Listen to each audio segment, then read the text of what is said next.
BJP नेताओं की बढ़ती गुंडाई, अवैध बालू खनन को लेकर की मारपीट, हिंदू युवा वाहिनी के नेताओं को पीटा, योगी राज में बेकाबू कानून।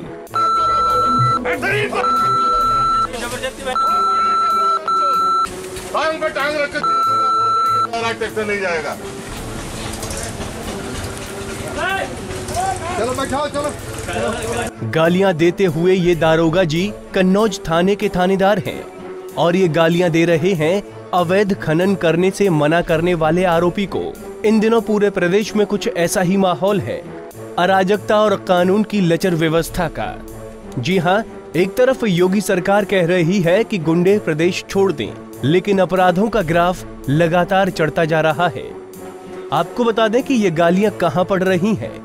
पूरा वाकया सूबे की खनन राज्य मंत्री अर्चना पांडे के गृह जनपद कन्नौज का है, जहां बालू के अवैध खनन को लेकर बीजेपी और हिंदू युवा वाहिनी के नेता आपस में ही भिड़ गए। आपको सीसीटीवी की इन तस्वीरों में साफ तो नहीं, लेकिन आपस में भिड़ते हुए कुछ लोग जरूर दिख रहे होंगे। ये कौन है और क्यों लड़ रहे हैं, खुद ही सुन लीजिए।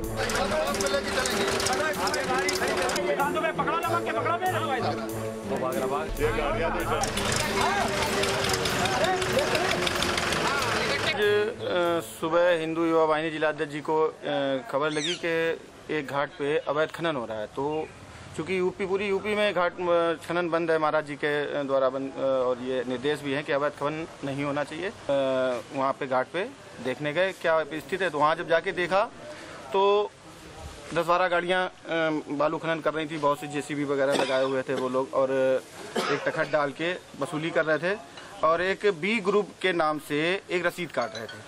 उसमें कोई सरकारी नहीं था। लोग वहाँ से वापस चल रहे थे। तो हम इंस्पेक्टर साहब से भी कहा हम लोगों ने कि भाई साहब हमें ऐसा लग रहा है कि ये लोग हमें लोगों को अटैक कर सकते हैं। तो कहने नहीं, दिन में ऐसा नहीं हो सकता, योगी जी की सरकार है, इतना अभी अंधाधुंधी नहीं हुई है। तो हम लोग आगे आए, आगे आके 4-5 गाड़ियाँ स्कॉर्पियो, जिसमें कि अनुराग मामा, वीर सिंह भदौरिया जो भाजपा नेता हैं, और इनके छोटू यादव, विशाल शुक्ला, इस टाइम में कम से कम 40 लोग उन गाड़ियों से उतरे और उन्होंने सीधे मेरी गाड़ी को अटैक किया। उसमें फायर जैसी भी आवाज हम लोग सुनाई। वहीं इस घटना के बाद प्रशासन पूरे फोर्स के साथ मौके पर पहुंच गया और वहां अवैध खनन कर रहे लोगों को दौड़कर पकड़ने लगा। कुछ खेतों में भाग गए तो कुछ शहर की ओर। आप तस्वीरों में देख सकते हैं कि कैसे पुलिस के जवान बीजेपी नेताओं के सरपरस्तों को दौड़ाकर पीट रहे हैं। इतना ही नहीं, पुलिस ने अवैध खनन कर बालू ले जा रहे ट्रैक्टर को भी पकड़कर थाने ले आई। काली नदी पर खनन की सूचना मिली थी, तो मैं खनन अधिकारी इंस्पेक्टर कोतवाली को लेकर के मैं मौके पहुंचा। वहां पे गाड़ियां खनन करके खड़ी थी। हम लोग देखते हुए गाड़ियां भागने लगी। उनमें से कुछ गाड़ियों को पकड़ा गया।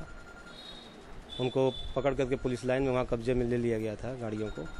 और कुछ शिकायत करता थे उसमें और विरोधियों में, हाँ, आपस में हाथापाई की भी सूचना है। एक पक्ष ने अभी तहरीर यहाँ दे दिया है और दूसरा पक्ष अभी तहरीर नहीं दिया है। फिर आगे खनन अधिकारी अपना उसकी जांच कर रहे हैं। शायद अब आपको पता चल गया होगा कि क्या था पूरा मामला। कुछ ऐसा ही खेल अमूमन हर जिले में चल रहा है।